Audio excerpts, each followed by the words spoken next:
Good morning, everyone. It's my pleasure to welcome all of you to the fifth day of learning in the annual Faculty Development Program titled Pedagogical Approaches for Online Teaching in Media Studies, Lessons and Challenges, organized by VSDMC's External Research Committee. I welcome our mentors, VSDMC Chairperson, Professor Siddharth Mishra, and Dean, Professor Dr. Charulata Singh, and our guest, Dr. Ravi Ranjan, Assistant Professor, Zakir Hussain, Delhi College, University of Delhi. I thank all of the participants also for joining us today. The topic for today's session is online assessment and evaluation tools and techniques. I would now request Professor Dr. Charulata Singh to please give the welcome address. Thank you, Saloni. Very good morning to all the participants, to Siddharth sir and all the faculty members. We are today at the fifth day of the FDP, and today's session is again very important. It is on assessment and evaluation, and we have with us Dr. Ravi Ranjan from Delhi University.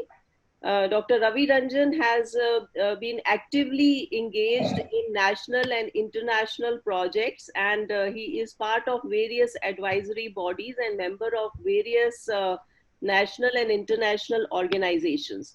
So I am sure that the faculty members are definitely going to learn a lot from this session. And on behalf of Vivekananda Institute of Professional Studies, I welcome you, sir, for this session.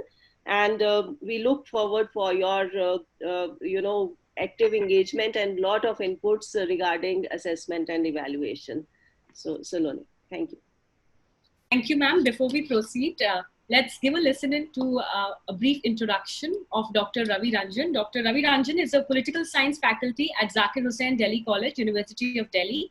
He has recently coordinated many research projects supported by UGC, London School of Economics, and Institute of Development Studies, University of Sussex, Brighton, UK, as a fellow at Developing Countries Research Centre, University of Delhi. He is also a member of the advisory committee for the Indian Council of Social Science New Delhi, commissioned state-level studies on educational status of scheduled castes, attainment and challenges in Delhi. He is an executive member of the Indian Association for Asian and Pacific Studies and was at IUS-IAS Association at the Indian Institute of Advanced Study. He is a regular contributor to various Hindi and English newspapers that include Dainik Jagran, Amar Ujala, and the Hindustan Times. He recently published chapters in the book edited by Paul Wallace titled India's 2014 Elections. He has also contributed research papers to peer-reviewed papers, referred academic and research journals like Gandhi Mark and Social Action. He has also presented papers at national and international seminars in India and abroad. I welcome you once again, sir, and I request you to please begin your session. Thank you, Saloni and VIPS, giving me this opportunity to speak to the faculty member for Faculty Development Program. First of all, I would like to thank Principal Anuradha Jain ji and Dean Charulata ji, Professor Siddharth Mishra, and dear friend Praveen. I think Praveen must be remembering today is our silver jubilee of meeting. First, if you remember our old Delhi University system, the new session always starts on 17th of July, and this was the first day when I met Praveen in campus of Zakir Hussain College 25 years back. So as far as VIPS and my connections are concerned, first time I visited the campus of VIPS in 2002, way back 2002, when I was asked by my supervisor, Professor Neera Chandok, to go and meet Dr. Vats in his institute at its Karampura office. And I was asked to give some guest, as a guest faculty, take some classes. And it was a memorable meeting with Professor Vats. And after that, I came to know about VIPS and its working and how VIPS has contributed to the education learning program of Delhi. And now in last 20 years, VIPS has already grown as a institute of eminence in Delhi.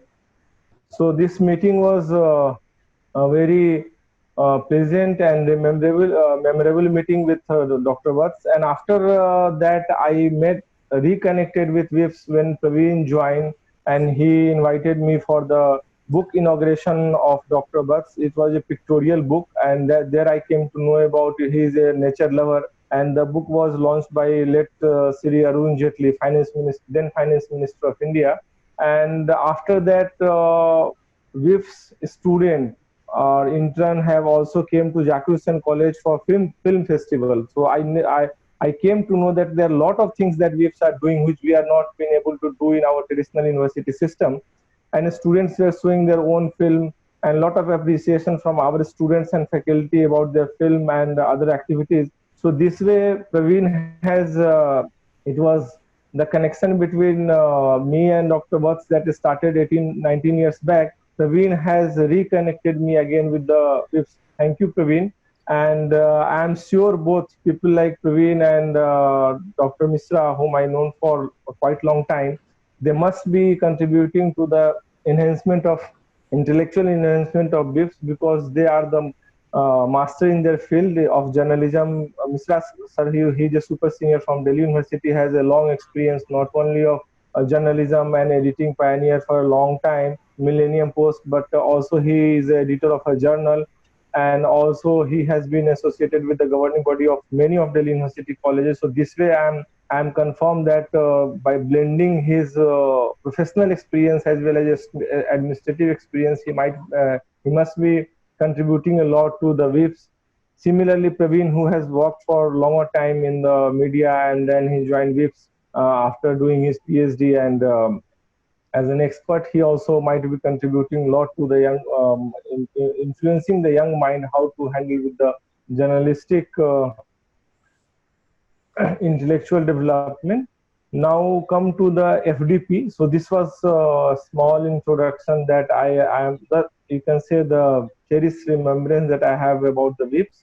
And about FDP, after going through few presentation of this FDP, I realized that all well-known experts have deliberated on different aspects of online teaching learning, and particularly after COVID-19, this pandemic has forced us to think about the alternative. And I'm happy that institutions like WIPS are the front leader who are not only pedagogically changing themselves in terms of tools and techniques, but they're also implementing those methods. And it is the effort that they are, I think they are one of the few institutions who organizing this FDP for their faculty to deal with the new situation in change times. So I have heard the session of first day session of UGC expert Mittal, and then I also have listened to Dr. Sharma. So these sessions were very technical, and they were giving us the idea how we have to move from here and what are the options. And it is good that WIPS has taken a lead, and in coming times, institutions like WIPS would be able to give a new dimension to the teaching learning process. Now come to my presentation today. See, I have been asked by Praveen to give an idea about how assessment and examination is possible and what are the different challenges that all the institutions have to face when they have to deal with the idea of examination in online system. So we can say that online system has not evolved and on its own. Suddenly what happened after pandemic when the institutions were closed because to mitigate the disease or to stop the spread, that suddenly we decide that now students are at the home and we have to think about their training, and we have to think about the regular classes, and a lot of mental trauma involved with the students regarding the examination, and so many issues came. Finally, to settle down the issue, UGC came with directives few days back, and they decided that at least third year final year students must have examination in online mode. And now we have to think about, although we may have a lot of criticism about online mode, but we have to think about that in such a situation when there is no way out, you have to think of way.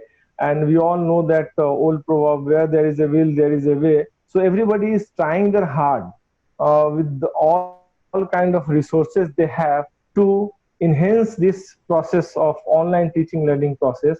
So my presentation is not going to deal with the idea of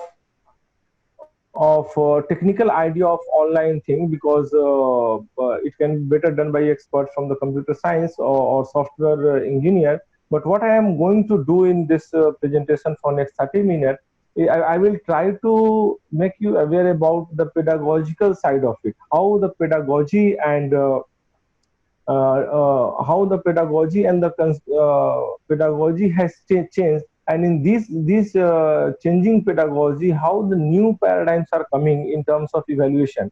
See, when we are talking about online examination, we have to deal with the two issues. That, are we talking about change in the techniques of examination, or we are talking about the paradigm shift in the examination system?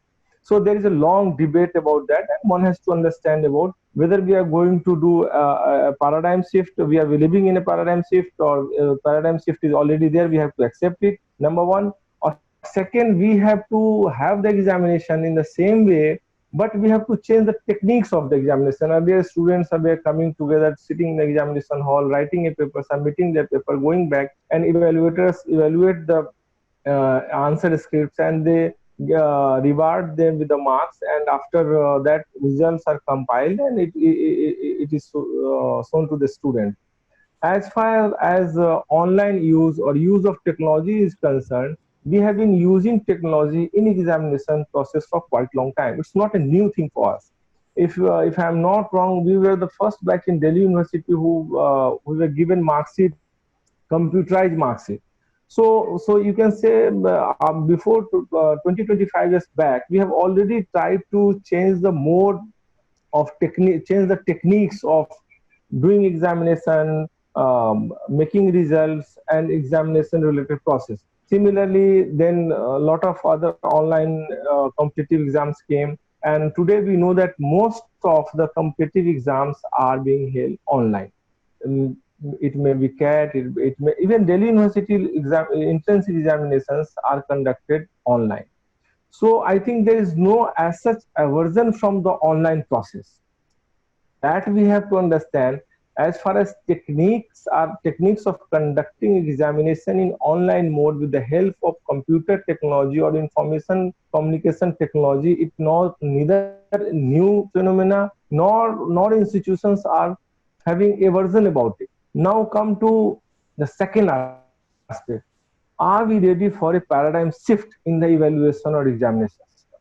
That is a major question that we have to address, and somehow it become a new normal that we have to debate whether we want to have online examination or not online examination.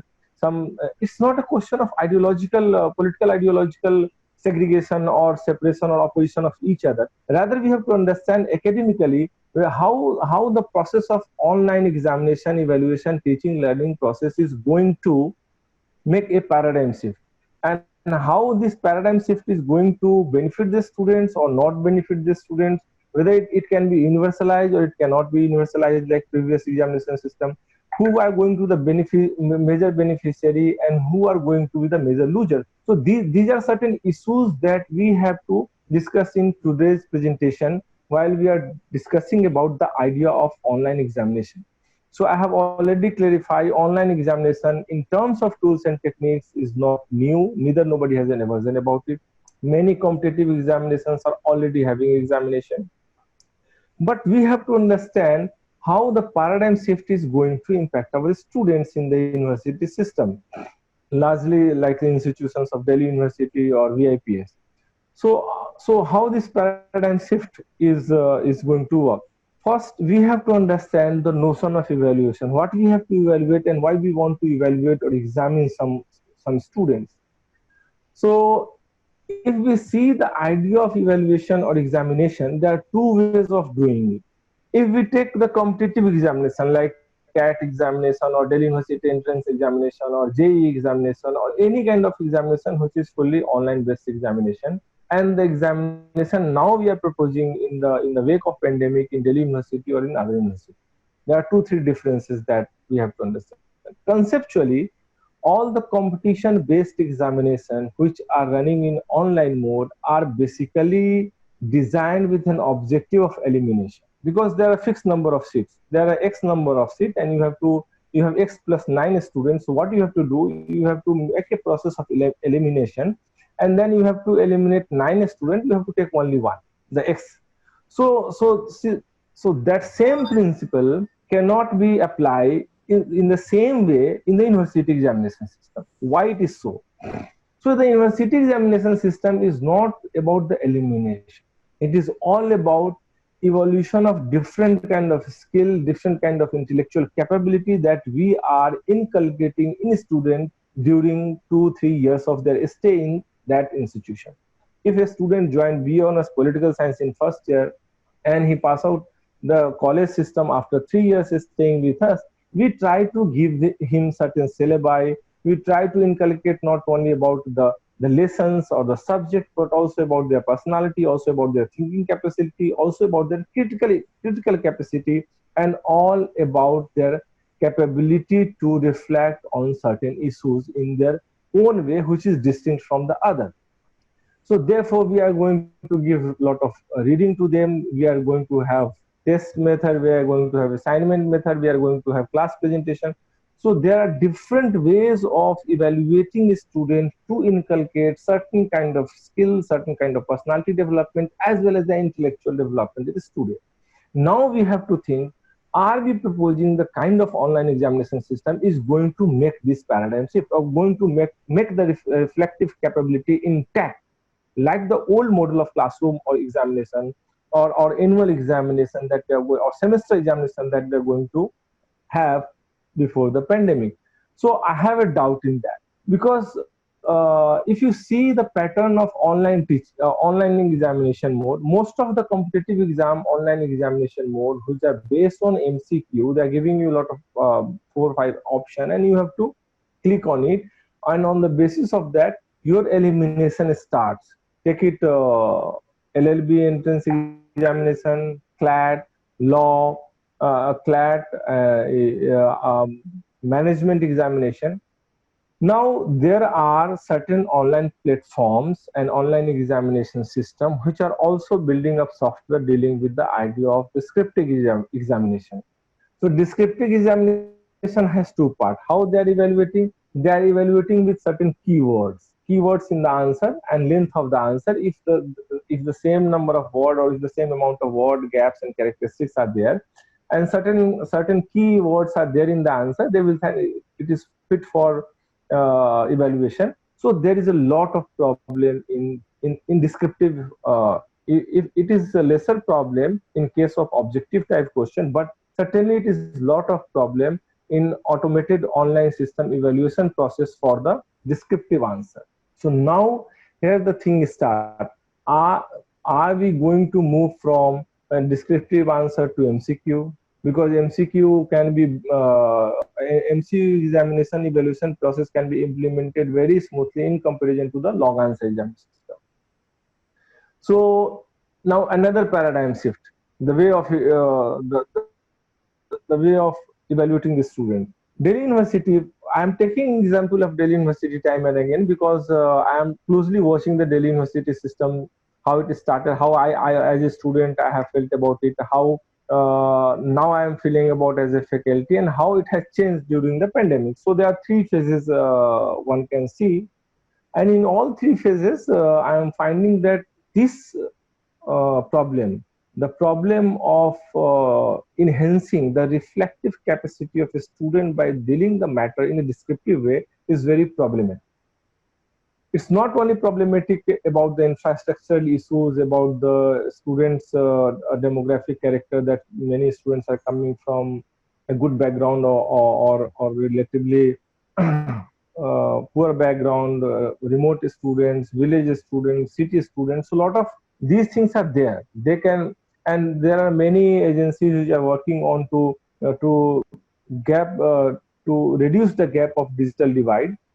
But despite having the digital divide thing, we have to think, are this kind of paradigm shift is going to change the evaluation pattern or not. So basically, I was of the opinion that I can have a PowerPoint presentation, but later on later on I realized that since I have to cover a different kind of dimension of examination system, so let my presentation should be open-ended. Although I have made some of the slides which I would like to share with you. And in this way, we have to actually debate today that are we ready for the paradigm shift in examination system. So we should not compare that university examination system can be like a competitive examination system. These are the two different kind of examination systems. So their techniques and their methodology should also be different. Now, if we are looking at this comparison, that why this kind of different comparison why we are not going to use Delhi University open book system as a new method, and there are problem with online learning teaching process. If you see, I think in 2012 there was a paper published by Springer, and there they are arguing that with the MOOCs, because the first time online MOOC is massive online open courses, because they were the target of starting online courses and target of starting online examination system was to reduce the cost, because they realized that it is difficult for every student to join the course and to get evaluated through that process. What I was saying that when we started about thinking online teaching and online education process, the major challenge we have not think on the online education process as per se, but the pandemic has forced us to think on the online process, and there is a shift in the techniques of the disseminating knowledge process, and similarly the techniques of evaluation. So pandemic of teaching learning, it has changed the world and our worldview too. And worldwide educational institutions are looking forward to mitigate these challenges, that how the education can be continued even without coming to the campus or even without coming to the schools.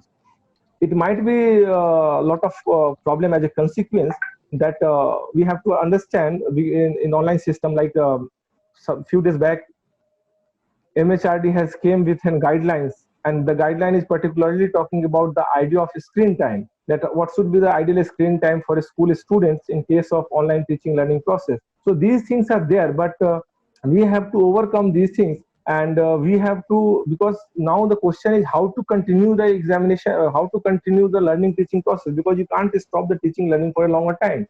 So there is no way out but we have to move to the online mode, and online mode is with lot of initial hiccups, it is helping us. So after pandemic, we were forced to think of the way out on the basis of which we can continue the teaching learning process.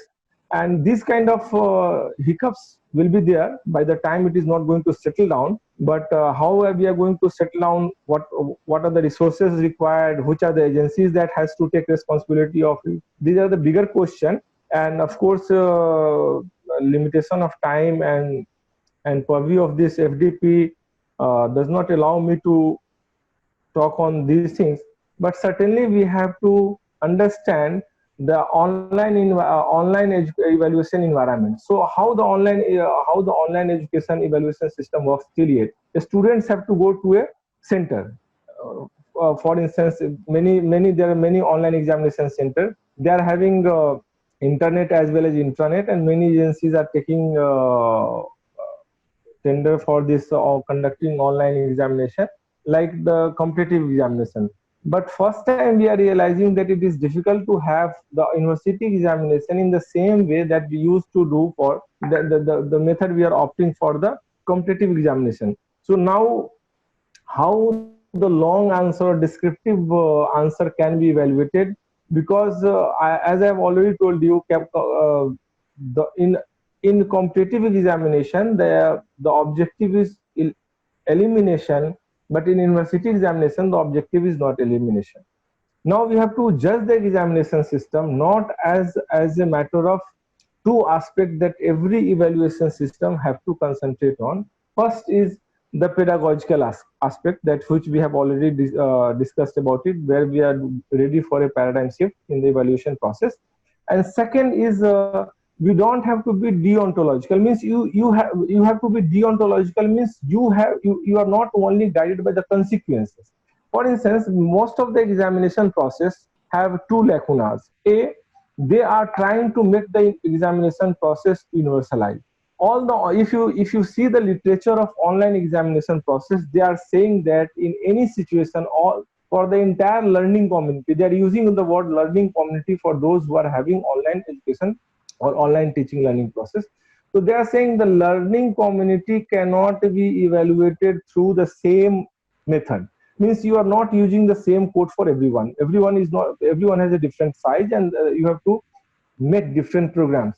Are we having that much of program, that much of platform, which give us a, yes, which give us a chance to use the examination process?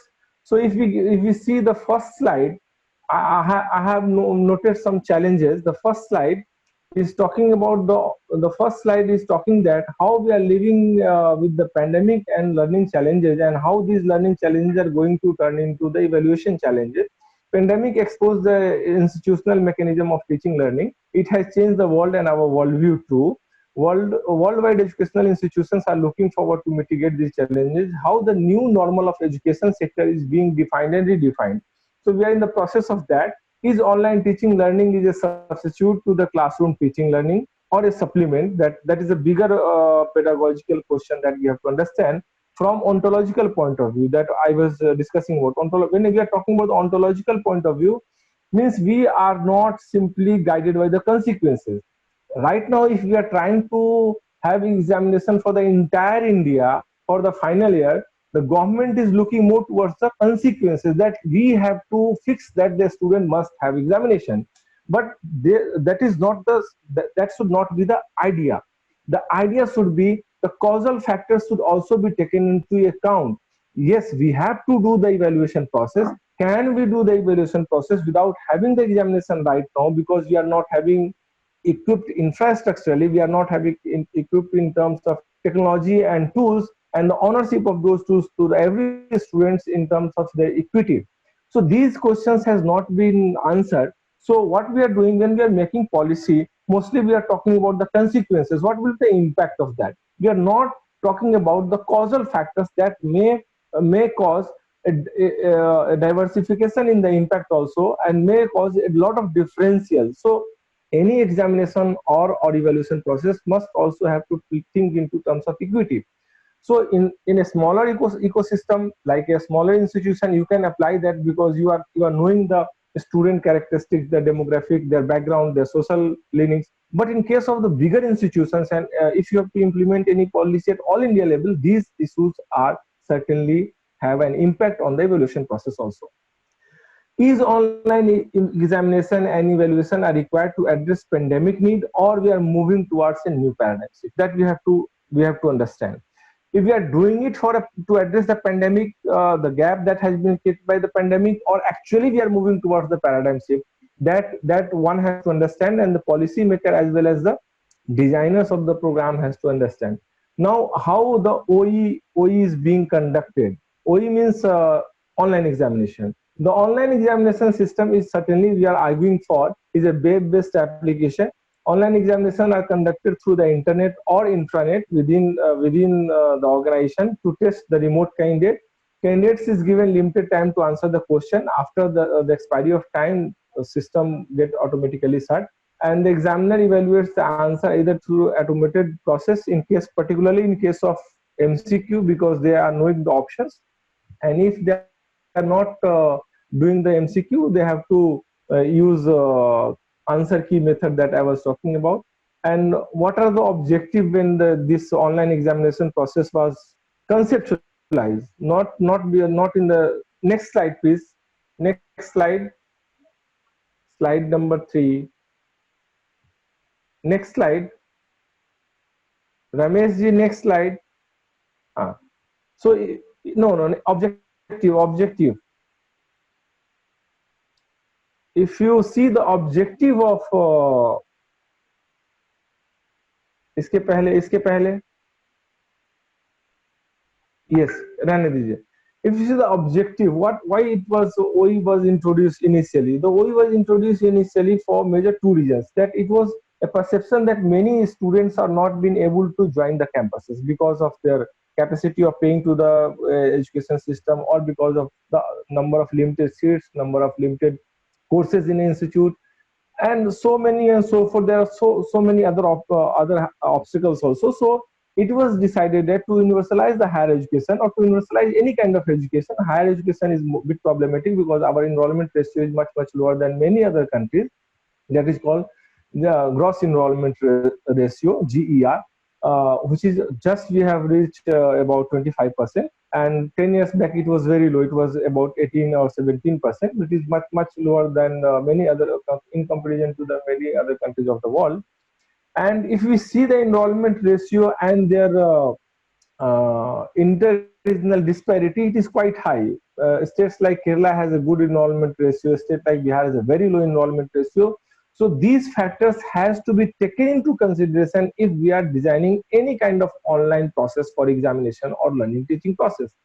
And there are a lot of even I'm not quoting anything from my own, but all you can see from the MHRD side, they are having data, time series data on enrollment ratio and how it has checked.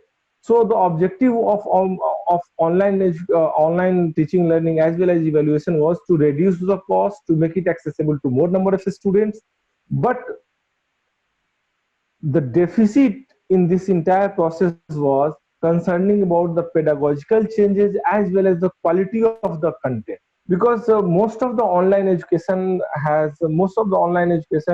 realized that, because if we see the starting of MOOCs in 2010-11, the idea of MOOC came into a big way. And by in 2012, I was talking about the Springer paper. They argue that MOOCs have tried to revolutionize the education system, where MOOCs is massive open online courses. And these online courses were supposed that good teachers or good university will make these courses, and many platforms like EDX and other will try to give these courses to the students. But they realized that 80% of the students, even in the American universities who were joining the MOOCs, they could not complete their course because of they were not attentive about it. The time that they were thinking that I have to do it, I can do it in evening, morning. There was no schedule. And similarly, the examination process had their turning to the examination was very low. And so there was a kind of lacking of discipline or learning environment, which ultimately not give a big success to the MOOC courses. Now it is a second round of discussion we are doing on the MOOC courses after the pandemic, that whether in India we are trying to make suppose Bihar University or Patna University, or Bihar University or Bhagalpur University or other remote university in comparison to Delhi University, Jawaharlal Nehru University or Ambedkar University. By giving such MOOC courses, we will try to make a parity between the students and the intellectual level. But still, this has a lot of problem, not only in terms of infrastructure. I have already told you in the terms of conceptualization as a paradigm change. So this is the basic problem. Now, if you see the next slide, how it works, I have just taken from the internet how it works. So examiner is sitting somewhere else, student is sitting somewhere else. There are different links. Now the question is, it is very, it is fine and looks like workable. But the problem is that when we try to operationalize it, whether all the connections are working properly or not. In many times, at many times, due to infrastructural lack in terms of internet connection, broadband speed, and other problems that we are facing in Delhi University Open Examination System, these connections either got misplaced or got delinked.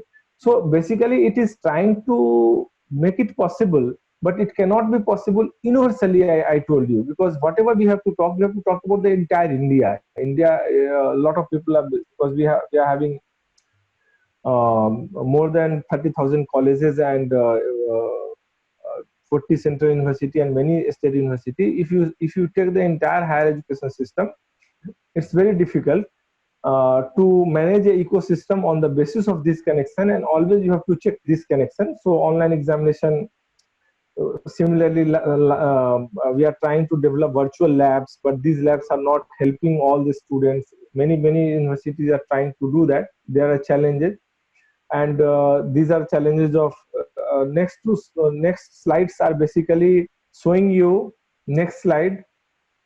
Next slides are just a kind of cartoon that's showing how these systems are efficient or not efficient. And next is before I conclude the paradigm shift in the examination process that we are facing these days, and in terms of evaluation, I will focus for another 5 to 10 minutes on the two issues, that the ethical issue that long back Wall Street Journal has talked about the American university when the students are using cheating processes in online case examination system, how they are doing.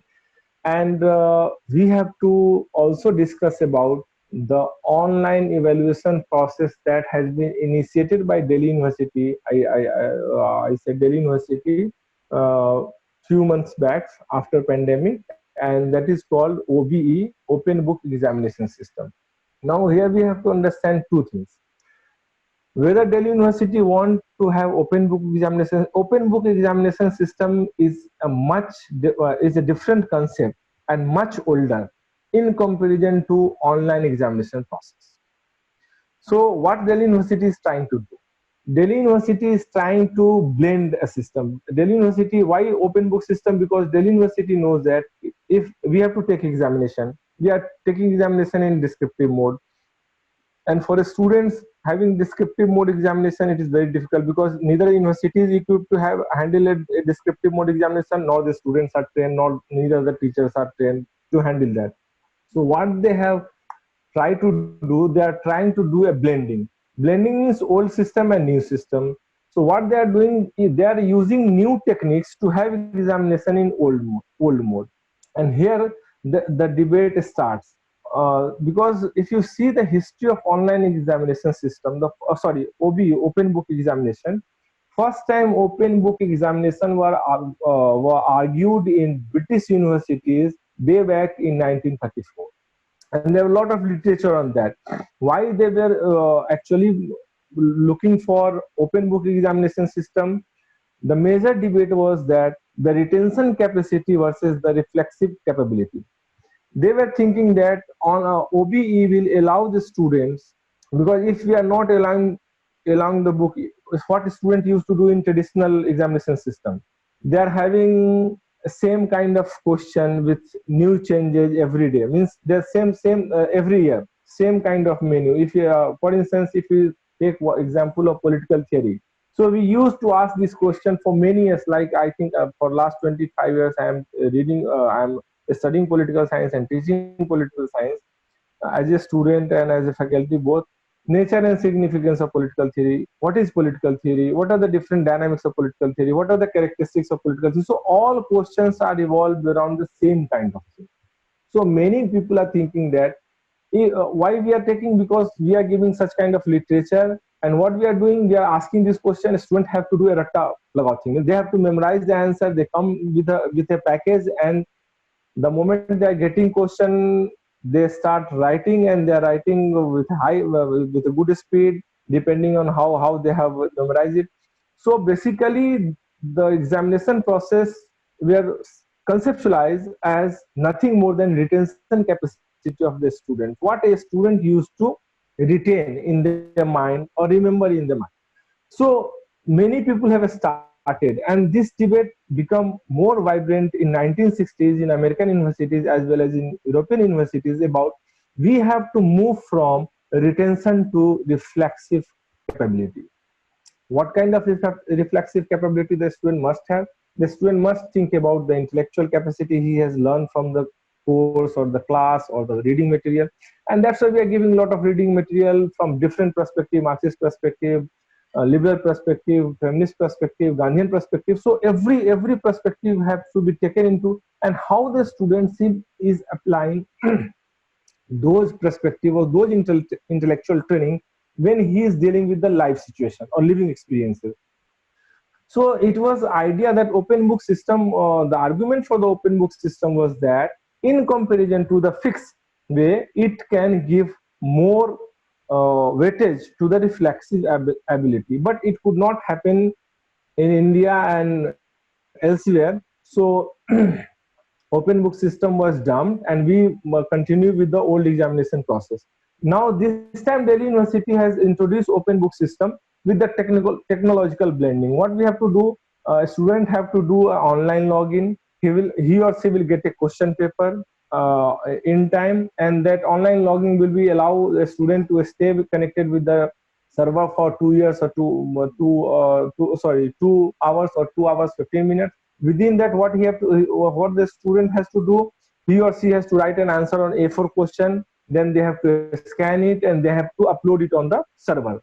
So this also has a lot of problem because many students are not having knowing about the technique of scanning, uploading, or so many and so forth problems are there. So here comes the major question again for the paradigm shift. Learning is the first thing that we have to do to universalize not only the online teaching learning process but also the examination process. And learning through computer is a different thing. Learning through computer can only be possible if somebody knows the computer operation and somebody is having the computer. Two things are necessary. In case of India or in case of many public universities, the first condition is not getting fulfilled. That learning the computer, even the many faculties are not learning how to do the simple things in computer, and many students are not owning the computer. So first is learning the computer, then comes learning through computer or learning through ICT. So when the online education system came into picture, and lot of criticism started for the MOOC courses, because I told you in MOOC courses the target was to give those who join the MOOC courses only 20% or less than 20% in many American universities were able to finish their course, and only 10 to 15% got a good rank, and only 10% got a good understanding out of the course.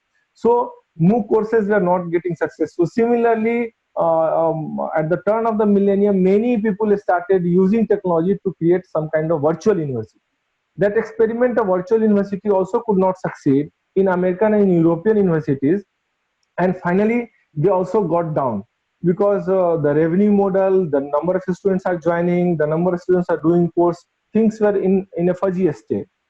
So I think another person who is also working on this online education process and evaluation process is Bardul Khan. Probably he is from Bangladesh, and he has came with the idea of octagonal model. He is saying that it is not only online, it is not simply the computer, it is not simply the technique. You have to blend both traditional as well as modern techniques, concept, epistemological as well as informational issues. So you can't give only information without epistemological. Epistemological perspective means you have to generate a theoretical understanding about any kind of knowledge that we are trying to impart to the student. So knowledge dissemination must have some kind of epistemological objective, and that epistemological objective has to be intended in the course content of online process, and that epistemological perspective has to be checked also. Means somebody is writing a paper and we are evaluating through the online process. Because see, all the MCQs are mostly informative. They are dealing with the informative aspect of the knowledge, not the epistemological aspect of the knowledge. There are ethical issues, resource management. So he made an octagonal process. Means there are eight components, and the way out he is providing us for the online evaluation is blended learning and evaluation. And this blended learning, I have already given the reference of the site. One can go and see the site. So Khan's framework was to guide to develop plan for the all kind of, and I think if we follow the online process and we are trying to do some kind of blending, not only in online teaching learning process but also in evaluation process, then hopefully we will be able to address both the methodological and epistemological question to have a constructive paradigm shift from classroom teaching to online teaching, number one. Number two, online teaching can be a good supplement, but at the end of the day, it cannot be a substitute for the classroom teaching that we have to have. As far as evaluation process are concerned, right now in the wake of pandemic, we have to do online process of examination, but we need to evolve a robust online evaluation system which must have the capability to create some kind of reflexive understanding in the student on the matter. It should not be only informative. And the online system of evaluation or examination must have the understanding to handle the descriptive examination system of the universities, as well as to inculcate in university in student the capacity to have a critical understanding of the issue. And that's why we have to understand the benefits of blended process. The blended process learning is not new, as I have already told you, because online offline we were trying to mix it, and within online there are different models that we are trying to mix it. And these blended process will try to make a wholesome learning process, because we are learning, but there should be some kind of learning environment. In online teaching, we are not able to create that much of learning environment that we have created in the classroom teaching. So certainly online system evaluation process must work, that we must create online environment, we must create online examination environment, and this environment can such innovation in online process will give students a chance to talk about, to have a robust understanding of the subject, and they will be able to reflect on their intellectual understanding of their living experiences, their life challenges. This way, we have to reconceptualize the online examination process in coming times. Thank you very much for giving me a patience hearing on my presentation, and thank you very much, Vips, for allowing me to interact with the FDV candidates. Now we can go for Q&A session. If some candidate, some participants have something to ask, I will try to address their queries. Thank you very much. Yes, sir. So this was indeed a very enriching session. You have very comprehensive told us all the assessment ways of assessment that we can try online.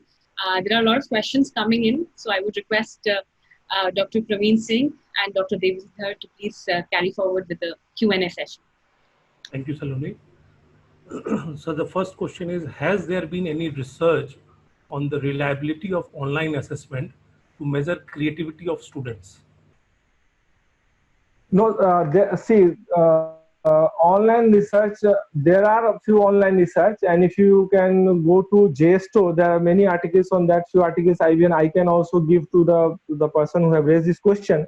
But see, we have to understand, most of the research are based on the data. Like they have done a massive research on the MOOC courses and its impact. And there they are arguing for some American universities that 80% of the students who joined the MOOC course, they could not complete the course because of certain factors that is there. And but what we have to understand, we don't have to understand only the data part, but we also have to understand the descriptive part, the value aspect of it. What kind of the epistemological understanding that these kind of courses or examinations are concerned, and there are also literature on that. Next. Yeah, the second question is, can you put some light on some of the online assessment methodology that promote quality engagement and learning outcomes of students in higher education? Okay, so let me tell you, there are certain examination system like EOTA and others. They are doing, there are certain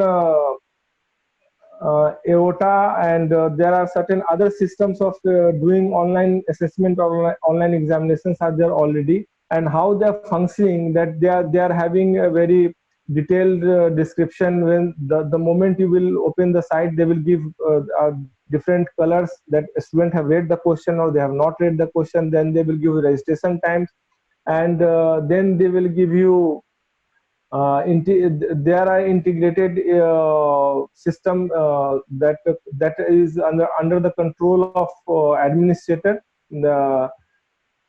And there are number of software and few example available technologies of exam software, test engine, IOTA online examination system, iSummation technologies, online examination system. So there are different systems are there, but the problem with those kind of like IOTA and other is that there are different advantages as well as different disadvantages. What are the advantages they are giving? They are trying to create a learning community. They are so that students themselves are connected with each other. They are having feedback system. They are having also to deal with the problems, but they are not getting more success in case of university or higher education examination system, because where we are using the descriptive evaluation process, means the student have to write a descriptive answer in 2000 word or 2500 word. What they are doing, their automated process is limiting the characteristics that you have to answer in these kind of words. If you are giving a length between 8000 to 10,000 or 9000 words, then there is some space. And the other problem is that they are not able to evaluate the uniqueness of a student. For instance, if I am giving a question, what is the significance of political theory? So there are set pattern of writing an answer. Every student will try to say the Barker is talking about this, David Hill is talking about this. But if some students are saying that we are in an age of pandemic, and now we have to understand how the state citizenship relationship can be understand is the basic core of political theory, then I will mark more to the second student, not the first student who is giving me more the theoretical.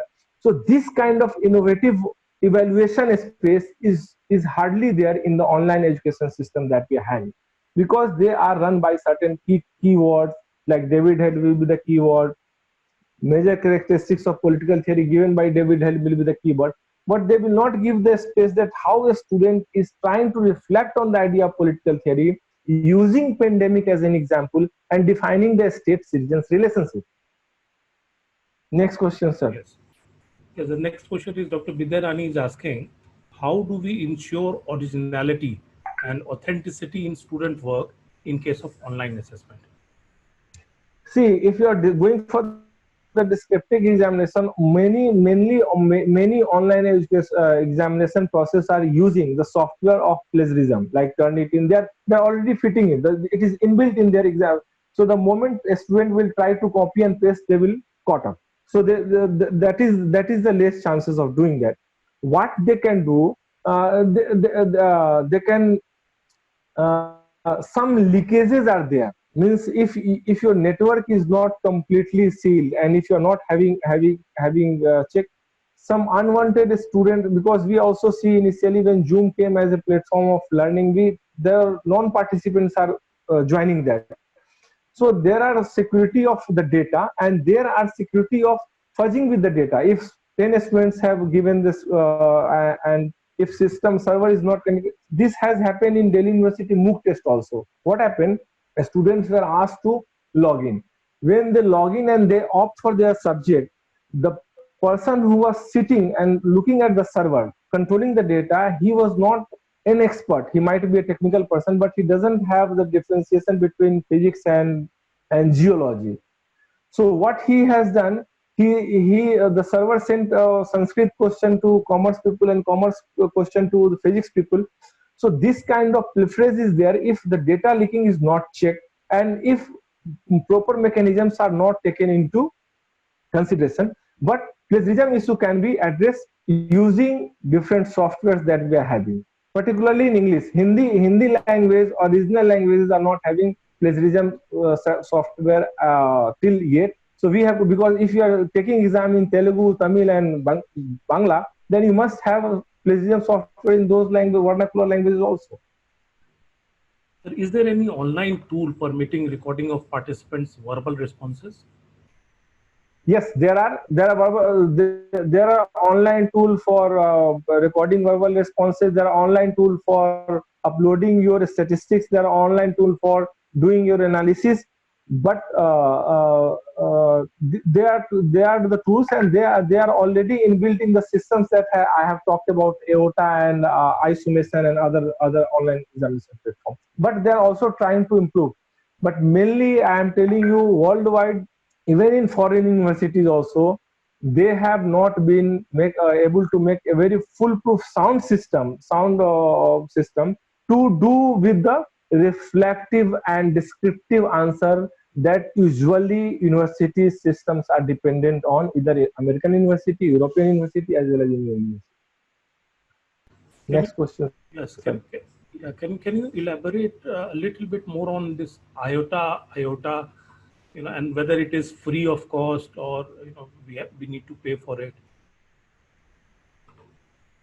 No, I think most of the platforms that you have to pay for it. Because institutional used to buy it, and they used to give their licenses, means password and login ID to students, and the technical side of it, that I know, I don't know much deep technical sides of it, but I can simply tell you how it generally works when like software like IOTA generally works. That it's a kind of examination management system, and what generally the control is with the administrator of the exams, who is doing that administrator, and they are all using both online as well as internet or intranet, both ways they are using.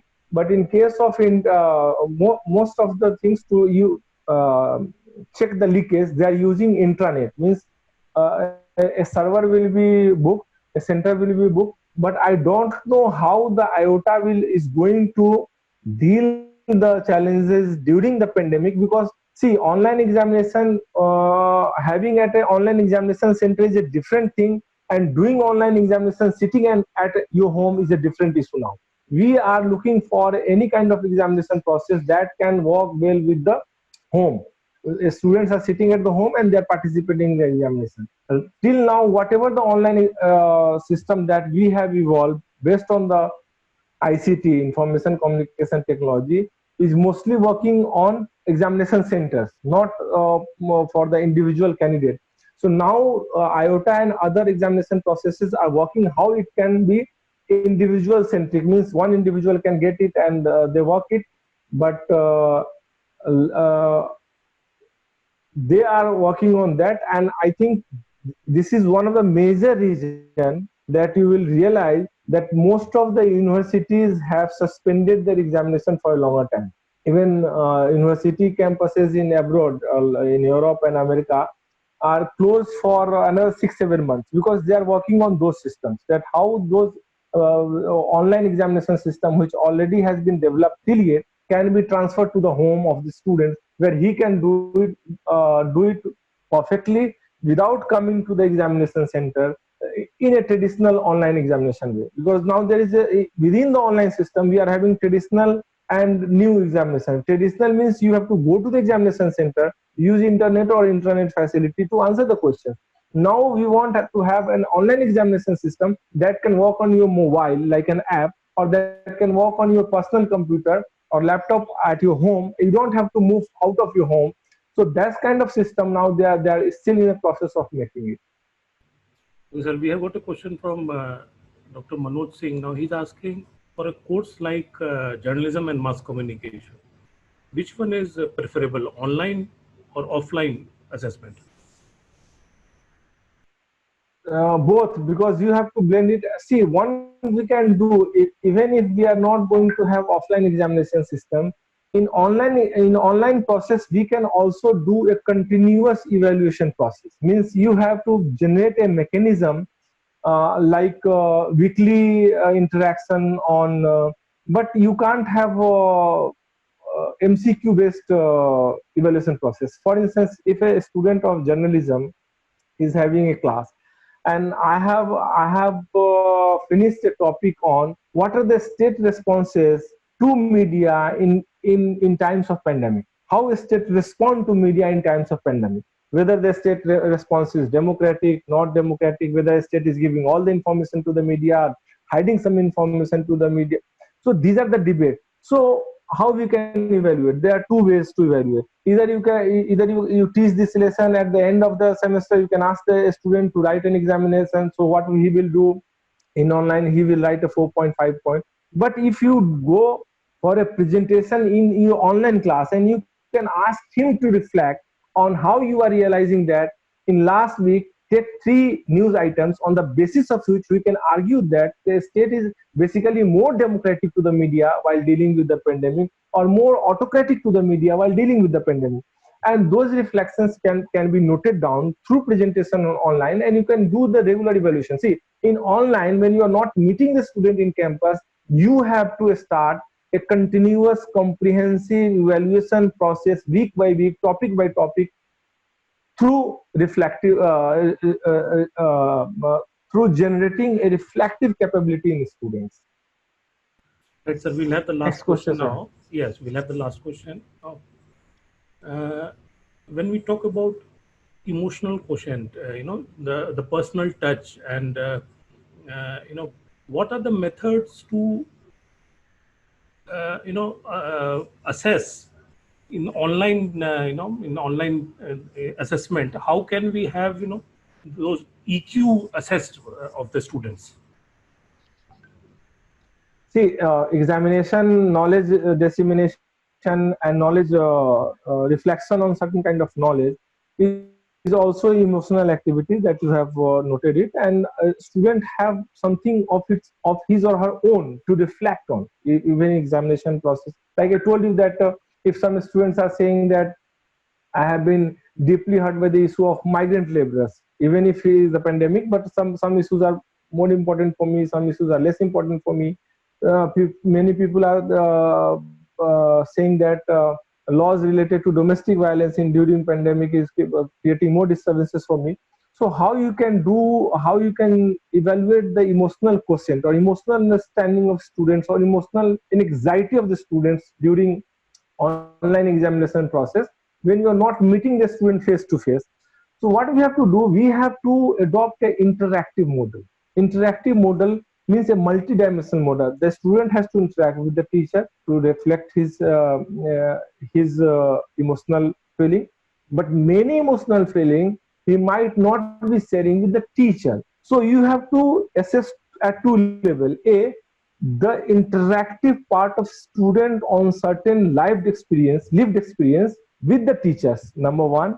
At the same time, you also have to assess the lived interactive experience in online mode with one student with the another student, so that, and you have to make your judgment out of these 2 or many kind of experiences. You can't say that what students have told you in online class while reflecting on migrant workers or a pregnant woman during the pandemic is this.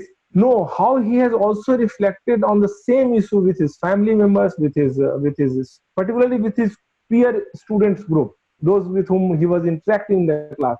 Because you always remember, the students' intellectual capacities are not only grown in classroom through the discussion with the teachers or reading the lesson, but more it is grown by the interaction of their fellow student or their friend. So you have to do interactive assessment at multiple level to actually assess the emotional intellectual quotient of a student in online system.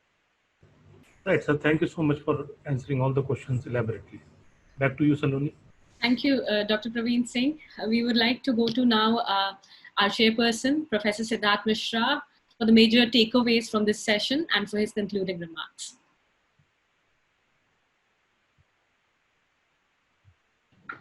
Thank you, Saloni. Ravi, it was such a pleasure hearing you and having seen your evolution from a very shy youngster to a very, very evolved professor of the subject at hand, and having spoken so flawlessly, the thought process, having spoken so flawlessly, and like any other professor of a traditional university, your discomfort with the PPT was all for us to see, you know. So, but still, you are adapting to the new system. You are talking to us online, so that shows some kind of an that shows some kind of an evolution in the system. If I come to the session per se, this session particularly, I would say this session was very, very necessary session. I must compliment the people who organized this session. This was an iconoclastic session. You know, अभी तक एक structure लगातार बनता जा रहा था. Everybody was talking in the favor of online education, online resources, everything, and nothing wrong about it. But this session challenged those premises. This session challenged those premises, raised some very, very valid questions about where this online examination and online resources is taking us to. And the first and foremost, is it a temporary arrangement just for in the face of COVID, or we are going to have a paradigm shift, as you mentioned, or we are going to have a paradigm shift towards the new system of evaluation. You know, I'm reminded I'm a film buff, and I'm always reminded, you know, while hearing your lecture, I was invited. You know, what is the situation for a teacher like today? What kind of situation the teacher is in today? A teacher is in a situation where it is teachers versus technology.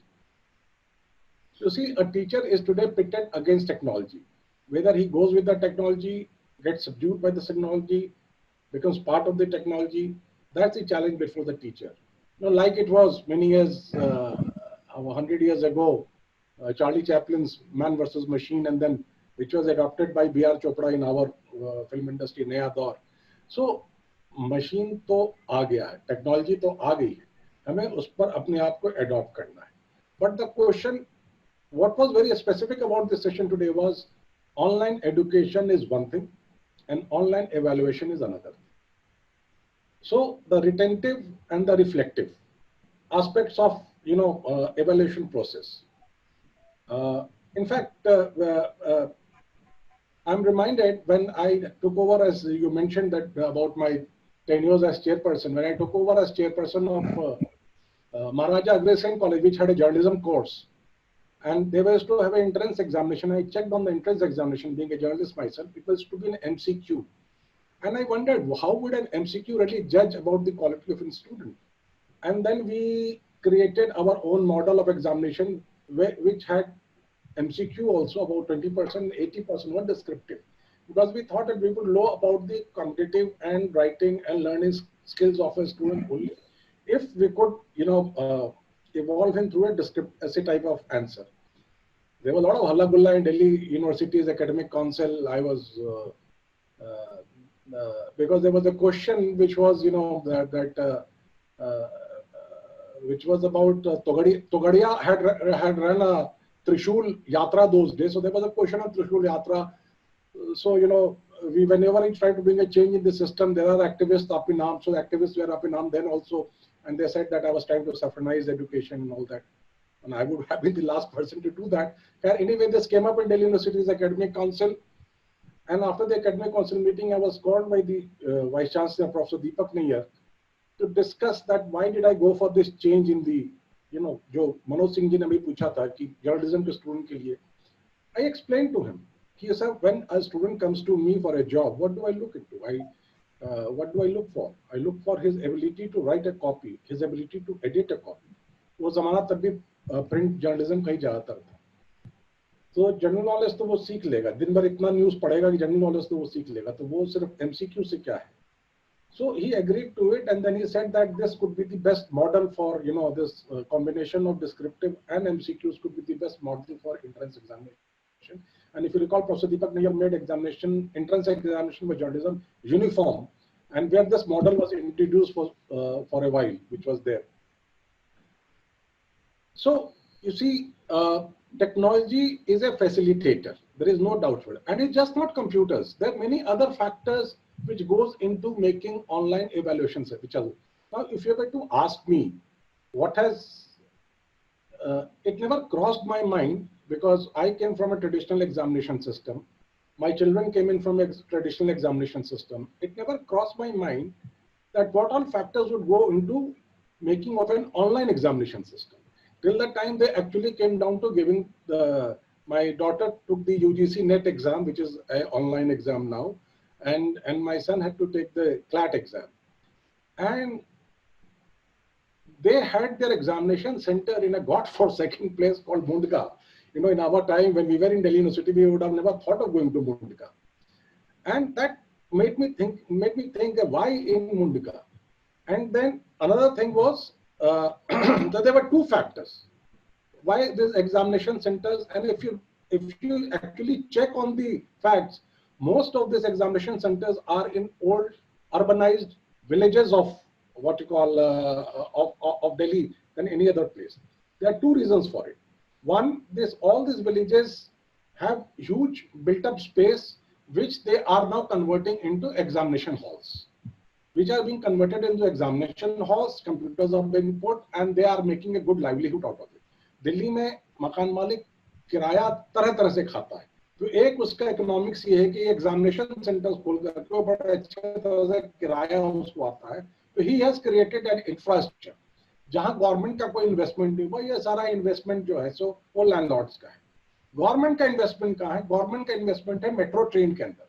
ये सारे गांव, सारे जगह, द्वारका, नासिरपुर, मुंडका, ये सारी जगह metro train जा रही है, तो स्टूडेंट को वहां पहुंचना भी बहुत कोई दिक्कत नहीं है।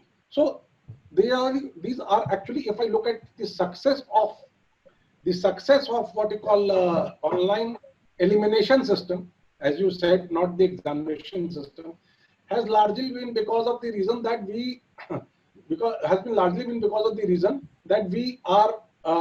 have had economic and social factors which have contributed to it. So whenever we are changing the paradigm shift, we cannot ignore the social and economic factors. And when I talk of social and economic factors, we also cannot overrule the emotive factors. The emotive factors are so very important when we, and as you rightly said towards in answer to one of the questions, that is my relationship with my student going to be mediated by a machine? You see, there has been open education system in this country for quite some time. Indira Gandhi National Open University came up in 85, 86. There have been open universities all over. So parallelly, they have been running. There has been traditional system of learning, and there is the open university system of learning. Now the pandemic is forcing us into a situation where we need to have blending. So the question arises is, one, is blending necessary? So as Pankaj Mittal said, that we are in a situation of either online teaching or no teaching. So blending becomes necessary. And how best we get the blending? You see, it's again the question of how best we get the blending. And how do we connect that teacher-student connect is again, a lot also depends on the teacher. You see, it is not very, very necessary for a teacher. This is what is my feeling. Even if a teacher is physically present in the class, it is not necessary that he is connecting with his students. And even if a teacher is not there in the class, the person might connect very well with the students. So these, the personal touch, the emotive relationship, the connect, these are all part of personality characteristics of an individual. Not, it cannot be really in terms of technology or non-technology. And you see, the learning, what has really created, kind of a enlightenment for me from your talk and lecture has been that we have all been talking about, all the professors have been talking about America, US, UK here. Now here you have given us a model which is from Bangladesh. And you see, this makes us in India give it a thought. Bangladesh, a country which came into existence because of our efforts, because of our patronage, because of our this thing, is today has beaten us in economy, GDP, they have a better GDP. And if they are evolving better models of education, it is a matter of great concern. We till now have been having Bangladeshi scholars and teachers coming into our country for education. Delhi University was to have a lot of Bangladeshi students coming. But if today Bangladesh is giving this model which is being propagated worldwide, it's a matter of concern for we scholars in India. That, the challenge of adapting to the changing times is very much there. There are problems, there are challenges, but they have to be overcome. There is no escape from it. Or otherwise, we would get overtaken by a country like Bangladesh in times to come. And I must thank you, Ravi, for a very, very lucid description. And I may not agree with some of your elaborations, but you made very, very definitive points. And again, as I said at the beginning of the session, that it has been a pleasure for me to listen to you today and see you evolve from a shy student to a very, very evolved scholar. Thank you so much for being with us here in WIPS today. And now that you have revived your connect with WIPS, do keep coming and do keep interacting with us other than FDPs also. Thank you. Thank you. And Thank you, sir. Thank you so much. Thank you.